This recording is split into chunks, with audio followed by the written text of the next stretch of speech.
उधर पश्चिमी मीडिया ने दावा किया कि अमेरिका जल्द ही रूस पर नए प्रतिबंध लगा सकता है, जिसका फैसला वो अगले एक दो दिन में ले लेगा।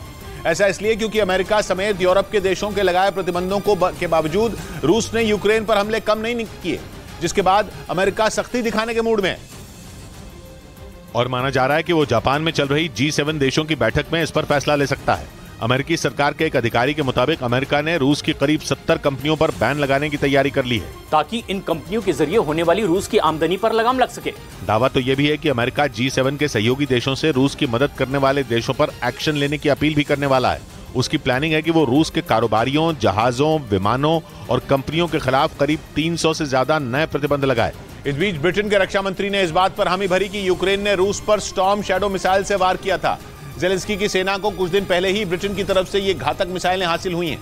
दावा किया जा रहा था कि जेलेंस्की की सेना ने इसी से रूस पर वार किया, और इस दावे पर ब्रिटेन के रक्षा मंत्री ने भी मोहर लगा दी। ब्रिटेन के मुताबिक उसकी मिसाइलों से यूक्रेन की ताकत में कई गुना इजाफा हो गया, क्योंकि स्टॉर्म शैडो मिसाइलें 250 किलोमीटर तक वार करने की ताकत रखती हैं। इनका जीपीएस सिस्टम इतना ताकतवर है कि खराब मौसम में भी ये अपने टारगेट पर सटीक वार कर सकती हैं। और यही वजह है कि स्टॉर्म शैडो मिसाइलों को ब्रिटेन की सबसे घातक मिसाइलों में से एक माना जाता है, जिनका इस्तेमाल यूक्रेन रूस के खिलाफ जमकर कर रहा है, क्योंकि उसे ब्रिटेन ने भरोसा दिया है कि वो इस जंग में यूक्रेन को इन मिसाइलों की कमी नहीं होने देगा।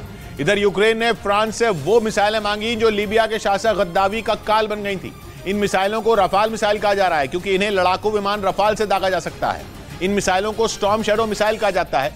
आसान शब्दों में कहें तो यूक्रेन ने फ्रांस से स्टॉर्म शैडो मिसाइलें मांगी हैं, क्योंकि स्टॉर्म शैडो मिसाइलें लंबी दूरी तक टारगेट को उड़ा सकती हैं। ब्रिटेन यूक्रेन को लॉन्ग रेंज मिसाइलें देने वाला पहला देश है, लेकिन अब यूक्रेन चाहता है कि फ्रांस भी उसे ये मिसाइलें दे, जिसके बारे में पेरिस पहुंचे जेलेंस्की ने मैक्रोन से बात भी की थी, जिसके बाद खबर आई कि ये डील करीब करीब पक्की है।